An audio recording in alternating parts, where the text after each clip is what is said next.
And so we are calling on the City Council and the Mayor to pass legislation that would phase out the use of horse-drawn carriages and end this abuse once and for all, and allow us to come in and help get these horses onto wonderful retirement homes. Many of the carriage horses are retired race horses. We're always looking for, the second life for race horses when their racing career is over. Where do they go? Some go to stud farm, some go to the carriage industry. And these horses, this is what they do.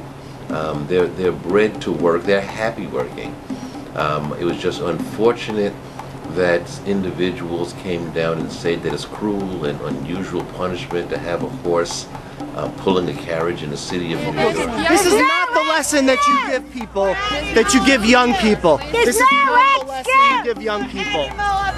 Not to abuse animals and to enslave this race of beings that are peaceful. Animals love their jobs. Animals love their jobs. Animal abuse. No excuse for animal abuse. It doesn't poop, it doesn't foam at the mouth, it doesn't urinate on city streets, it has tush warmers and climate control, so you don't have to use those nasty blankets which can give you bed bugs, and it's a much better value for tourists. And I think it's just ridiculous that people would suggest that these horse-drawn carriages can be replaced by really ugly electric cars. All the jobs will be saved because they'll be replacing the horses with electric cars.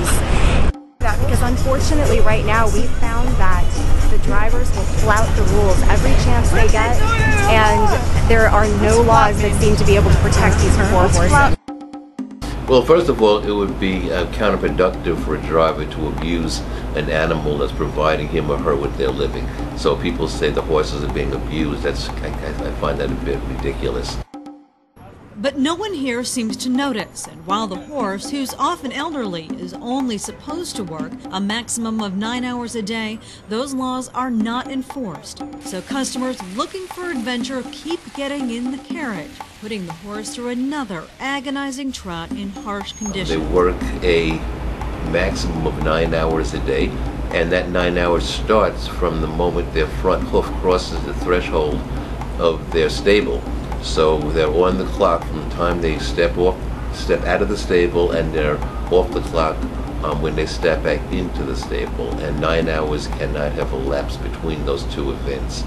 It generally takes them 40 minutes to get to the park from the stable. So you're looking at that's 2 hours less. And then they're not working constantly. They stand on line. They may get 4 or 5 fares a day around the park. So they're not really big, and they're not allowed to work if the temperature exceeds 90 degrees. As soon as the temperature hits 90 degrees in the city of New York, they're taken off, and they're not allowed to work by law. Now, they do get 5 weeks vacation every year.